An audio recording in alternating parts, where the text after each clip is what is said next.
Bien, chers amis, chers camarades, le Front de gauche innove de meeting en meeting.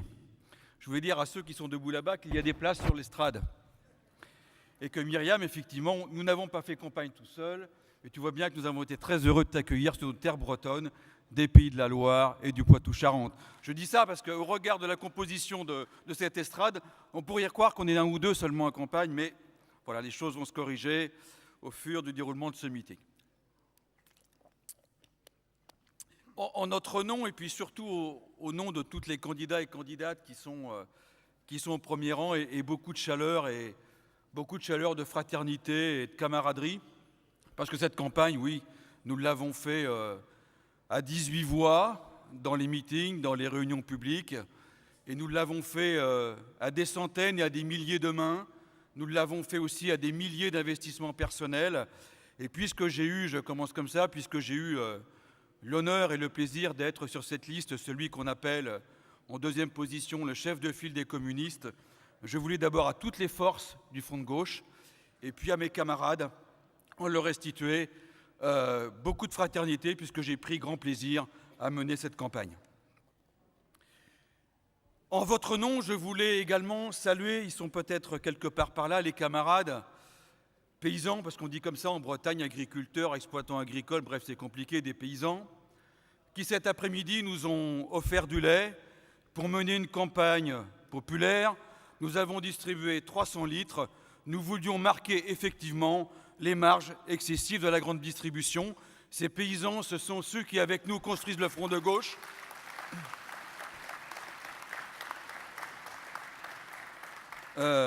Leur organisation s'appelle la Confédération paysanne, le MODEF. Camarades, depuis 1992, la politique agricole commune a évolué négativement vers toujours plus de libéralisme économique et de libre-échange mondialisé, au détriment du revenu, au détriment de ces petits moyens paysans qui font de l'emploi, au détriment de notre souveraineté alimentaire, au détriment de l'emploi salarié agricole et de pratiques agronomiques et écologiques respectueuses de nos territoires. Le principe du prix minimum a été balayé pour aujourd'hui prévaloir à la seule règle de la concurrence libre et non faussée. Cela, je viens d'introduire notre rencontre avec ces propos, cela pour laisser seulement les coudées franches à la grande distribution notamment. Cette orientation a poussé à la surexploitation du travail paysan, à ce qu'on a appelé le productivisme, et à des effets environnementaux pervers et à la concentration agricole. Et puis, ces dernières années, ces derniers mois, nous avons eu des vaches folles, jusqu'à il y a un an, une petite année, des porcs et des chevaux qui se sont déguisés en bœufs dans nos assiettes. Pourtant, l'agriculture et les pêches maritimes ont de bien plus belles missions. Elles ont celle de répondre fondamentalement aux besoins humains, celle de l'humain d'abord, celle de les nourrir. Et puis, il pourrait y avoir comme ambition celle de l'emploi. Permettez quelques instants en ces terres bretonnes, et je sais que cela va résonner dans vos oreilles, dans les têtes, et nous l'avons vécu dans la campagne. Qu'il s'agisse ici des navires, il y a quelques décennies, sous pavillon étranger, aujourd'hui ce sont des travailleurs détachés que nous avons sous pavillon étranger. Ils viennent travailler dans nos chantiers navals, ils viennent travailler dans nos abattoirs pour 200, 300, 400 € et mettre en concurrence les travailleurs de France et les travailleurs d'Europe sur une concurrence impitoyable. Aussi, voyez bien que la position du Front de gauche n'est pas de faire un peu semblant, de tergiverser. Nous l'avons dit, pour nous, c'est non à la directive des travailleurs détachés. C'est allons très rapidement à un salaire minimum européen qui soit par le haut pour l'ensemble de notre territoire. Je parle de l'Europe d'aujourd'hui. Et puis, il y a ceux, il y a quelques jours ou quelques semaines, qui ont fait semblant, peut-être oui, peut-être que non. Je le redis, pour le Front de gauche, c'est 1000 fois non à la directive. C'est allons très rapidement à combattre une Europe des dumpings sociaux environnementaux par une rémunération et notamment par l'élévation des salaires de tous les travailleurs de France et d'Europe.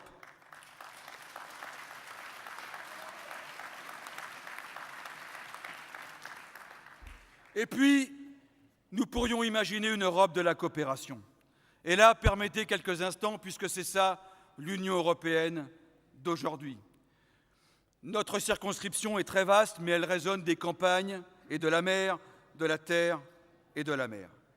Mais l'Europe d'aujourd'hui, c'est celle qui signe des accords de pêche avec le Maroc, cette politique colonialiste qui fait, et Pedro le dira tout à l'heure, qui fait que sur 120 navires, 110 sont espagnols.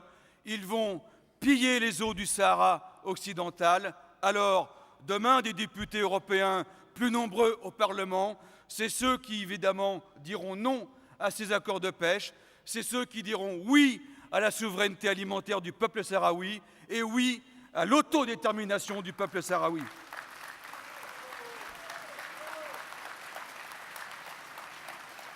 Et puis, puisque nous avons commencé l'après-midi avec quelques litres de lait, d'ailleurs, pour ceux qui sont bien sages, vous repartirez avec un litre de lait, vous pourrez évidemment le payer, puisque nous avons besoin de rémunérer nos travailleurs. Mais il y a en Europe la droite, le Parti socialiste européen, les Verts, beaucoup d'autres qui n'ont rien dit à la fin des quotas laitiers en 2015. Cette pratique de démantèlement des politiques publiques est aujourd'hui insupportable. C'est pourquoi nous proposons, Front de gauche, et également avec nos camarades du Parti de la gauche européenne, de réinstaurer des mécanismes de soutien, des mécanismes de politique publique. Le premier est pour nous d'instaurer au niveau de l'Union européenne, de l'Europe que nous voulons construire, l'idée de prix minimum rémunérateur qui prévalent sur l'ensemble de l'Europe. Et puis, il y a ces accords de libre-échange. Et là aussi, position affirmée du Front de gauche, plus nombreux demain, avec un groupe renforcé au Parlement européen, nous pourrons faire commun. Et là, nous pourrons nous rassembler, qui avec des socialistes, avec des Verts, et ceux qui veulent faire majorité avec nous, pour dire que les accords bilatéraux de libre-échange, nous n'en voulons pas. C'est quoi les accords bilatéraux de libre-échange ? Alors on m'a dit au début de campagne, vous n'avez pas le droit de citer les marques. Ça tombe bien, j'assume, les stigmates sont là et je fais référence au combat syndical. Buffalo Grill, bien connu sur la place publique, fonds de pension américain, Colonie Capital, importent massivement des viandes sud-américaines. Dans ces assiettes, sur 8 sur 10, vous avez des viandes de 4 pays d'Amérique latine. Ces viandes sont importées à 1 € du kilo. Évidemment, elles ne nourrissent pas les peuples sud-américains. Et en France, notamment, nos paysans ne peuvent pas rémunérer leur travail à moins de 3 € en viande bovine. Alors, la position du Front de gauche, elle n'est pas qu'une position renfermée, elle fait écho au peuple sud-américain et au mouvement des Sans-Terre que nous avons rencontré il y a quelques mois, à laquelle j'ai eu l'honneur de représenter notre parti et le Front de gauche. Le peuple brésilien, le mouvement des Sans-Terre nous dit « Ne signez pas ces accords », alors des parlementaires plus nombreux demain feront que nous sursoirons à ces accords bilatéraux de libre-échange. Et puis, parce que nous voulons sortir de tous les OTAN, l'OTAN des guerriers, l'OTAN de la domination sous autorité américaine, nous ne voulons pas avaler l'OTAN commercial, je parle du grand traité transatlantique. Pourquoi ? Puisque, chers amis et camarades, demain vous pourrez, avec ce traité, consommer des poulets lavés plus blancs que blancs, puisqu'ils seront chlorés. Et puis, aux coureurs du Tour de France qui avaient l'habitude de consommer beaucoup de PO, demain, un simple beefsteak texan pourra leur suffire pour faire le plein d'hormones. Voyez bien, chers amis, que c'est non et non à ce traité transatlantique, y compris sur le devenir de nos assiettes. Nous proposons de porter haut et fort, je l'ai dit, des prix de base aux paysans qui les rémunèrent, d'asseoir la souveraineté alimentaire de l'Europe et d'instruire la règle verte et la planification écologique comme le support de l'agriculture paysanne. Camarades, nous avons besoin de faire chemin ensemble, faire chemin en France et en Europe sur la réappropriation populaire de nos assiettes. C'est pourquoi, à ces tonnes de poissons qui sont jetés à la mer parce que le prix de retrait ne paye pas ses pêcheurs, nous proposons simplement qu'à la porte de nos criées, il y ait peut-être des frigos. Et là, c'est eurocompatible. C'est une réponse à Barroso qui tourne en boucle l'affaire de l'eurocompatibilité. Eh bien, ça permettrait quoi? Ça permettrait que les écoles de nos enfants ou que les plus pauvres qui font les queues devant les restos du cœur, qui font les queues devant le secours populaire ou les banques alimentaires puissent se nourrir favorablement dans ce pays. Mais quand même déjà, s'il n'y avait pas eu déjà aujourd'hui les parlementaires du Front de gauche construisant des majorités au Parlement, eh bien, le plan d'aide aux plus démunis aurait aujourd'hui été supprimé. Mais il y avait aussi quelqu'un qui, depuis, est devenu président de la République et qui disait « moi je » sur plein de choses. Il avait dit « moi je lutterai contre la spéculation ». Eh bien, sur le même ordre d'idées, nous faisons proposition d'avoir des stocks de sécurité alimentaire. Ça évite à nos producteurs de se faire racketter dès qu'il y a une petite flambée à la bourse de Chicago et ça permet à nous tous d'éviter de nous faire voler sur la baguette de pain dès qu'une petite augmentation agit également sur les céréales.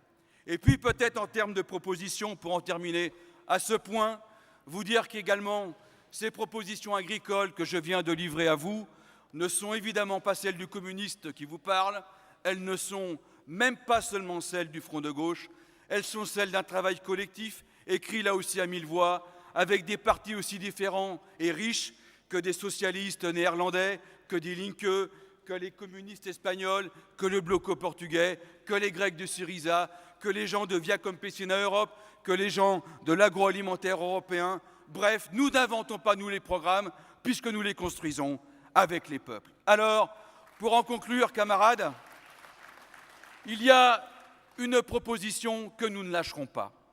Et à ceux qui, dans la campagne, ont voulu nous dire que oui, les politiques, comme les autres, etc., etc., etc., eh bien, demain au Parlement, d'abord, il faut élire une députée de la circonscription.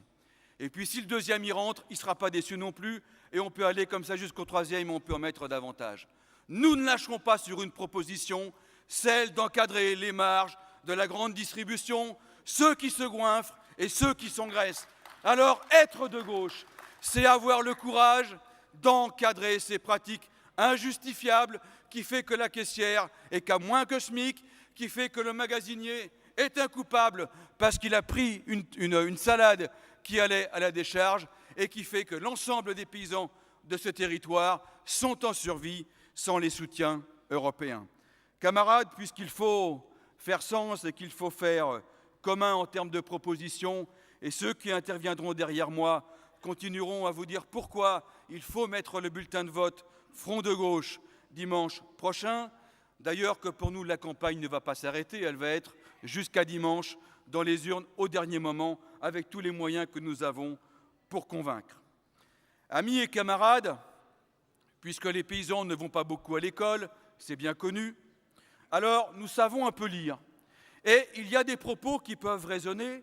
Je citerai Montesquieu, puisqu'il peut résonner dans des têtes, à savoir Montesquieu disait avec des propos pertinents « J'aime ces paysans, ils ne sont pas assez savants pour raisonner de travers. » Eh bien, camarades, puisse la gauche que nous voulons incarner en faire sienne et ne jamais raisonner de travers. Merci à vous.